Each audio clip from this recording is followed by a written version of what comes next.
شروع اللہ کا نام لے کر جو بڑا مہربان نہایت رحم والا ہے۔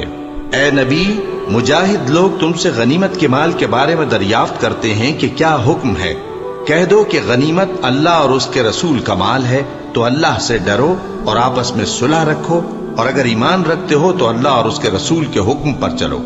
مومن تو وہ ہیں کہ جب اللہ کا ذکر کیا جاتا ہے تو ان کے دل ڈر جاتے ہیں، اور جب انہیں اس کی آیتیں پڑھ کر سنائی جاتی ہیں تو ان کا ایمان اور بڑھ جاتا ہے، اور وہ اپنے پروردگار پر بھروسہ رکھتے ہیں، اور وہ جو نماز قائم کرتے ہیں اور جو مال ہم نے ان کو دیا ہے اس میں سے نیک کاموں میں خرچ کرتے ہیں، یہی سچے مومن ہیں، اور ان کے لیے ان کے پروردگار کے ہاں بڑے بڑے درجے ہیں اور بخشش اور عزت کی روزی ہے۔ ان لوگوں کو اپنے گھروں سے اسی طرح نکلنا چاہیے تھا جس طرح تمہارے پروردگار نے تم کو تدبیر کے ساتھ اپنے گھر سے نکالا،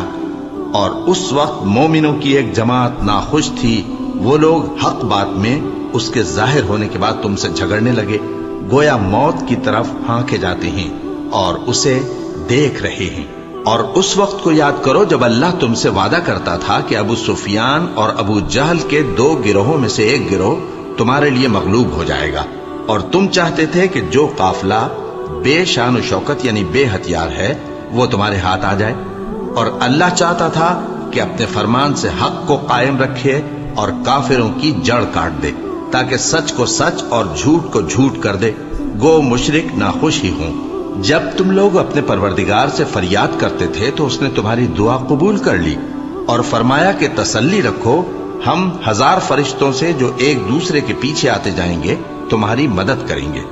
اور اس مدد کو اللہ نے محض بشارت بنایا تھا کہ تمہارے دل اس سے اطمینان حاصل کرے، اور مدد تو اللہ ہی کی طرف سے ہے، بے شک اللہ غالب ہے، حکمت والا ہے۔ جب اس نے تمہاری تسکین کے لیے اپنی طرف سے تمہیں نیند کی چادر اڑا دی اور تم پر آسمان سے پانی برسا دیا تاکہ تم کو اس سے نہلا کر پاک کر دے اور شیطانی نجاست کو تم سے دور کر دے، اور اس لیے بھی کہ تمہارے دلوں کو مضبوط کر دے اور اس سے تمہارے پاؤں جمائے رکھے۔ جب تمہارا پروردگار فرشتوں کو ارشاد فرماتا تھا کہ میں تمہارے ساتھ ہوں، تم مومنوں کو تسلی دو کہ ثابت قدم رہیں، میں ابھی کافروں کے دلوں میں روب و ہیبت ڈالے دیتا ہوں، سو ان کی گردنیں اڑا دو اور ان کی پور پور توڑ دو۔ یہ سزا اس لیے دی گئی کہ انہوں نے اللہ اور اس کے رسول کی مخالفت کی، اور جو شخص اللہ اور اس کے رسول کی مخالفت کرتا ہے تو اللہ بھی سخت عذاب دینے والا ہے۔ یہ مزہ تو یہاں چکھو، اور یہ سمجھ لو کہ کافروں کے لیے آخرت میں دوزخ کا عذاب بھی تیار ہے۔ اے اہل ایمان، جب میدان جنگ میں کفار سے تمہارا مقابلہ ہو تو ان سے پیٹھ نہ پھیرنا، اور جو شخص جنگ کے روز اس صورت کے سوا کہ لڑائی کے لیے کنارے کنارے چلے یعنی حکمت عملی سے دشمن کو مارے یا اپنی فوج میں جا ملنا چاہے، ان سے پیٹھ پھیرے گا تو سمجھو کہ وہ اللہ کے غضب میں گرفتار ہو گیا، اور اس کا ٹھکانہ دوزخ ہے، اور وہ بہت ہی بری جگہ ہے۔ بس تم لوگوں نے ان کفار کو قتل نہیں کیا بلکہ اللہ نے انہیں قتل کیا، اور اے نبی، جس وقت تم نے کنکریاں پھینکی تھیں تو وہ تم نے نہیں پھینکی تھی بلکہ اللہ نے پھینکی تھی۔ اس سے غرض یہ تھی کہ مومنوں کو اپنے احسانوں سے اچھی طرح آزما لے، بے شک اللہ سنتا ہے، جانتا ہے۔ ہوا بھی یوں ہی، اور کچھ شک نہیں کہ اللہ کافروں کی تدبیر کو کمزور کر دینے والا ہے۔ کافروں، اگر تم فیصلہ چاہتے ہو تو تمہارے پاس فیصلہ آ چکا، اگر تم اپنے افعال سے باز آ جاؤ تو تمہارے حق میں بہتر ہے، اور اگر پھر نافرمانی کرو گے تو ہم بھی پھر تمہیں عذاب کریں گے، اور تمہاری جماعت خواہ کتنی ہی بڑی ہو تمہارے کچھ بھی کام نہ آئے گی، اور اللہ تو مومنوں کے ساتھ ہے۔ اے ایمان والو، اللہ اور اس کے رسول کے حکم پر چلو اور اس سے روگردانی نہ کرو جبکہ تم سنتے بھی ہو، اور ان لوگوں جیسے نہ ہونا جو کہتے ہیں کہ ہم نے سن لیا مگر حقیقت میں نہیں سنتے۔ کچھ شک نہیں کہ اللہ کے نزدیک تمام جانداروں میں بدترین وہ بہرے گونگے لوگ ہیں جو عقل سے کام نہیں لیتے، اور اگر اللہ ان میں خیر کی طلب دیکھتا تو ان کو سننے کی توفیق بخشتا، اور اگر یوں ہی انہیں سنوا دیتا تو وہ منہ پھیر کر بھاگ جاتے۔ مومنوں، اللہ اور اس کے رسول کا حکم قبول کرو، جبکہ رسول تمہیں ایسے کام کے لیے بلاتے ہیں جو تم کو زندگی جاوداں بخشتا ہے، اور جان رکھو کہ اللہ آدمی اور اس کے دل کے درمیان حائل ہو جاتا ہے، اور یہ بھی کہ تم سب اس کے روبرو جمع کیے جاؤ گے، اور اس فتنے سے ڈرو جو خصوصیت کے ساتھ انہی لوگوں پر واقع نہ ہوگا جو تم میں گناہگار ہیں، اور جان رکھو کہ اللہ سخت عذاب دینے والا ہے۔ اور اس وقت کو یاد کرو جب تم زمین مکہ میں قلیل اور ضعیف سمجھے جاتے تھے اور ڈرتے رہتے تھے کہ لوگ تمہیں اڑا نہ لے جائیں، یعنی ختم نہ کر دیں، تو اس نے تم کو جگہ دی اور اپنی مدد سے تم کو تقویت بخشی اور پاکیزہ چیزیں کھانے کو دیں تاکہ اس کا شکر کرو۔ اے ایمان والو، نہ تو اللہ اور رسول سے خیانت کرو اور نہ اپنی امانتوں میں خیانت کرو، اور تم ان باتوں کو جانتے ہو، اور جان رکھو کہ تمہارا مال اور اولاد بڑی آزمائش ہے، اور یہ کہ اللہ کے پاس نیکیوں کا بڑا ثواب ہے۔ مومنو، اگر تم اللہ سے ڈرو گے تو وہ تمہارے لیے حق و باطل کا فرق ظاہر کر دے گا اور تمہارے گناہ مٹا دے گا اور تمہیں بخش دے گا، اور اللہ بڑے فضل والا ہے۔ اور اس وقت کو یاد کرو جب کافر لوگ تمہارے بارے میں چال چل رہے تھے کہ تم کو قید کر دیں یا جان سے مار دیں یا وطن سے نکال دیں، تو ادھر تو وہ چال چل رہے تھے اور ادھر اللہ تدبیر کر رہا تھا، اور اللہ بہترین تدبیر کرنے والا ہے۔ اور جب ان کو ہماری آیتیں پڑھ کر سنائی جاتی ہیں تو کہتے ہیں یہ کلام ہم نے سن لیا ہے، اگر ہم چاہیں تو اسی طرح کا کلام ہم بھی کہہ دیں، اور یہ ہے ہی کیا، صرف اگلے لوگوں کی حکایتیں ہیں۔ اور جب انہوں نے کہا کہ اے اللہ، اگر یہ قرآن تیری طرف سے برحق ہے تو ہم پر آسمان سے پتھر برسا یا کوئی اور تکلیف دینے والا عذاب بھیج دے۔ اور اللہ ایسا نہ تھا کہ جب تک اے پیغمبر تم ان میں تھے انہیں عذاب دیتا، اور نہ ایسا ہے کہ وہ تو بخشش مانگیں اور اللہ انہیں عذاب دے۔ اور اب ان کے لیے کون سی وجہ ہے کہ وہ انہیں عذاب نہ دے، جبکہ وہ مسجد حرام میں نماز پڑھنے سے روکتے ہیں، جبکہ وہ اس مسجد کے متولی بھی نہیں ہیں۔ اس کے متولی تو صرف پرہیزگار ہیں، لیکن ان میں کے اکثر نہیں جانتے۔ اور ان لوگوں کی نماز خانہ کعبہ کے پاس سیٹیاں اور تالیاں بجانے کے سوا کچھ نہ تھی، تو تم جو کفر کرتے تھے اب اس کے بدلے عذاب کا مزہ چکھو۔ جو لوگ کافر ہیں اپنا مال خرچ کرتے ہیں کہ لوگوں کو اللہ کے راستے سے روکیں، سو ابھی اور خرچ کریں گے، مگر آخر وہ خرچ کرنا ان کے لیے موجب افسوس ہوگا، اور وہ مغلوب ہو جائیں گے، اور کافر لوگ دوزخ کی طرف ہانکے جائیں گے تاکہ اللہ پاک سے ناپاک کو الگ کر دے اور ناپاک کو ایک دوسرے پر رکھ کر ایک ڈھیر بنا دے، پھر اس کو دوزخ میں ڈال دے۔ یہی لوگ خسارہ پانے والے ہیں۔ اے پیغمبر، کفار سے کہہ دو کہ اگر وہ اپنے افعال سے باز آ جائیں تو جو ہو چکا وہ انہیں معاف کر دیا جائے گا، اور اگر پھر وہی حرکات کرنے لگیں گے تو اگلے لوگوں کا جو طریقہ جاری ہو چکا ہے وہی ان کے حق میں بھی برتا جائے گا۔ اور ان لوگوں سے لڑتے رہو یہاں تک کہ فتنہ یعنی کفر کا فساد باقی نہ رہے اور دین سب اللہ ہی کا ہو جائے، اور اگر وہ باز آ جائیں تو اللہ ان کے کاموں کو دیکھ رہا ہے، اور اگر روگردانی کریں تو جان رکھو کہ اللہ تمہارا حمایتی ہے، اور وہ خوب حمایتی اور خوب مددگار ہے۔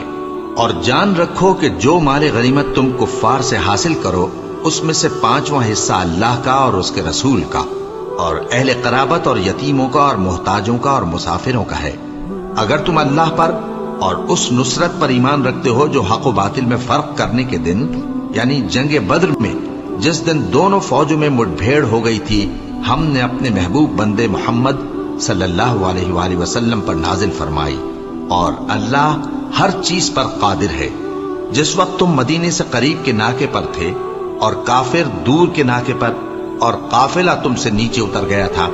اور اگر تم جنگ کے لیے آپس میں قرارداد کر لیتے تو وقت معین پر جمع ہونے میں تقدیم و تاخیر ہو جاتی، لیکن اللہ کو منظور تھا کہ جو کام ہو کر رہنے والا تھا اسے کر ہی ڈالے،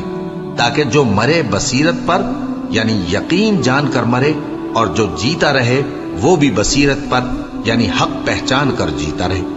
اور کچھ شک نہیں کہ اللہ سنتا ہے، جانتا ہے۔ اس وقت اللہ نے تمہیں خواب میں کافروں کو تھوڑی تعداد میں دکھایا تھا، اور اگر بہت کر کے دکھاتا تو تم لوگ جی چھوڑ دیتے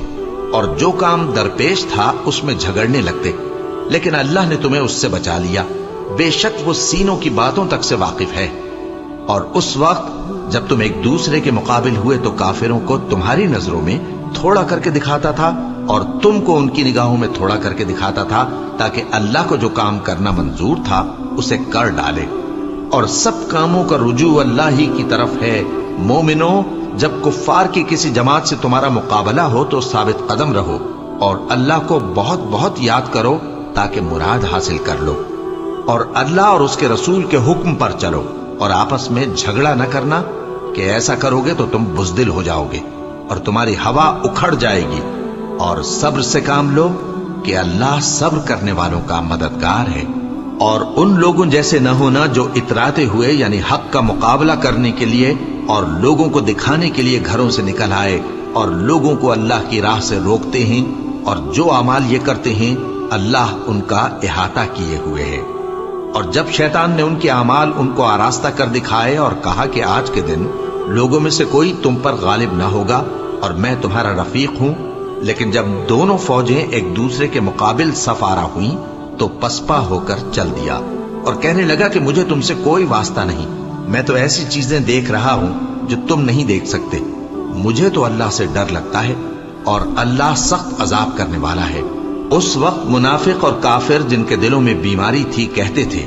کہ ان لوگوں کو ان کے دین نے مغرور کر رکھا ہے، اور جو شخص اللہ پر بھروسہ رکھتا ہے تو اللہ غالب ہے، حکمت والا ہے۔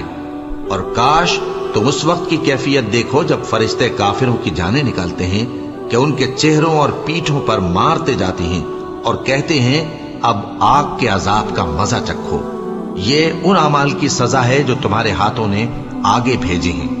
اور یہ جان رکھو کہ اللہ بندوں پر ظلم نہیں کرتا۔ جیسا حال فرعونیوں اور ان سے پہلے لوگوں کا ہوا تھا ویسا ہی ان کا ہوا کہ انہوں نے اللہ کی آیتوں سے کفر کیا تو اللہ نے ان کے گناہوں کی سزا میں ان کو پکڑ لیا۔ بے شک اللہ زبردست ہے، سخت عذاب دینے والا ہے۔ یہ اس لیے کہ جو نعمت اللہ کسی قوم کو دیا کرتا ہے جب تک وہ خود اپنے دلوں کی حالت نہ بدل ڈالیں اللہ اسے نہیں بدلا کرتا، اور اس لیے کہ اللہ سنتا جانتا ہے۔ جیسا حال فرعونیوں اور ان سے پہلے لوگوں کا ہوا تھا ویسا ہی ان کا ہوا۔ انہوں نے اپنے پروردگار کی آیتوں کو جھٹلایا تو ہم نے ان کو ان کے گناہوں کے سبب ہلاک کر ڈالا اور فرعونیوں کو ڈبو دیا، اور وہ سب ظالم تھے۔ جانداروں میں سب سے بدتر اللہ کے نزدیک وہ لوگ ہیں جو کافر ہیں، سو وہ ایمان نہیں لاتے۔ جن لوگوں سے تم نے صلح کا عہد کیا ہے پھر وہ ہر بار اپنے عہد کو توڑ ڈالتے ہیں اور اللہ سے نہیں ڈرتے، اگر تم ان کو لڑائی میں پاؤ تو انہیں ایسی سزا دو کہ جو لوگ ان کے پس پشت ہوں وہ ان کو دیکھ کر بھاگ جائیں، عجب نہیں کہ ان کو اس سے عبرت ہو۔ اور اگر تم کو کسی قوم سے دغابازی کا خوف ہو تو ان کا عہد انہی کی طرف پھینک دو کہ اس طرح تم سب برابر ہو جاؤ۔ کچھ شک نہیں کہ اللہ دغابازوں کو دوست نہیں رکھتا، اور کافر یہ خیال ہرگز نہ کریں کہ وہ آگے نکل گئے ہیں، وہ ہمیں عاجز نہیں کر سکتے۔ اور جہاں تک ہو سکے فوج کی جمعیت کے زور سے اور گھوڑوں کے تیار رکھنے سے ان کے مقابلے کے لیے مستعد رہو، کہ اس سے اللہ کے دشمنوں اور تمہارے دشمنوں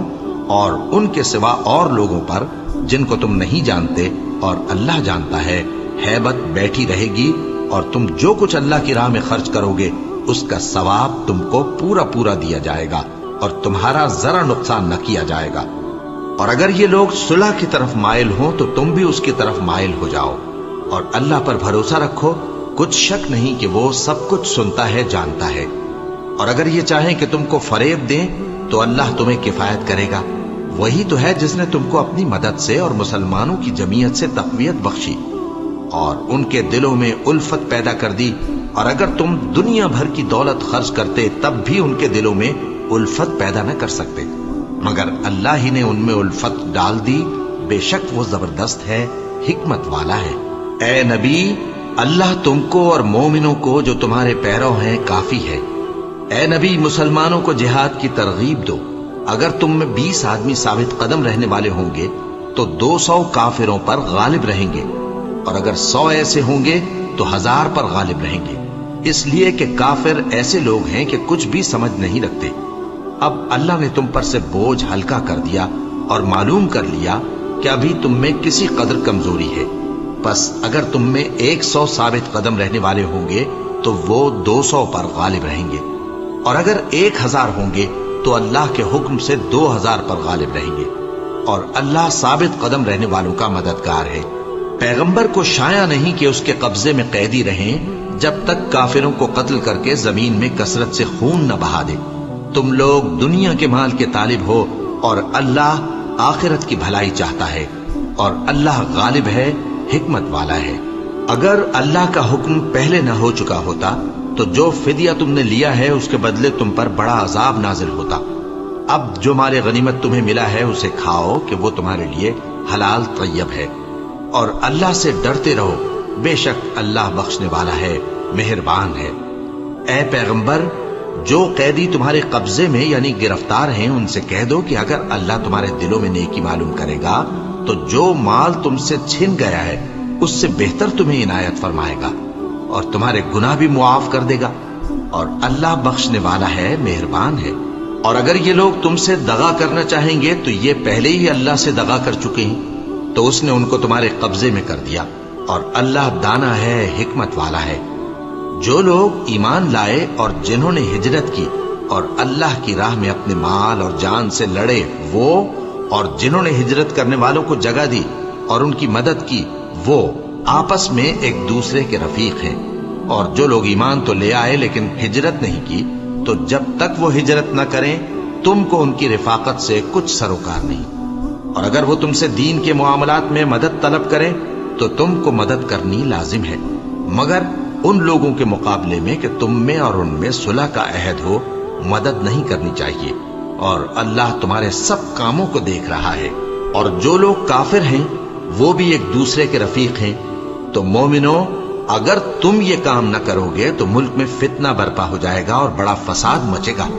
اور جو لوگ ایمان لائے اور وطن سے ہجرت کر گئے اور اللہ کی راہ میں جہاد کرتے رہے، اور جنہوں نے ہجرت کرنے والوں کو جگہ دی اور ان کی مدد کی، یہی لوگ سچے مسلمان ہیں۔ ان کے لیے اللہ کے ہاں بخشش اور عزت کی روزی ہے۔ اور جو لوگ بعد میں ایمان لائے اور وطن سے ہجرت کر گئے اور تمہارے ساتھ ہو کر جہاد کرتے رہے، وہ بھی تمہیں میں سے ہیں۔ اور رشتہ دار اللہ کے حکم کی روح سے ایک دوسرے کے زیادہ حقدار ہیں، کچھ شک نہیں کہ اللہ ہر چیز سے واقف ہے۔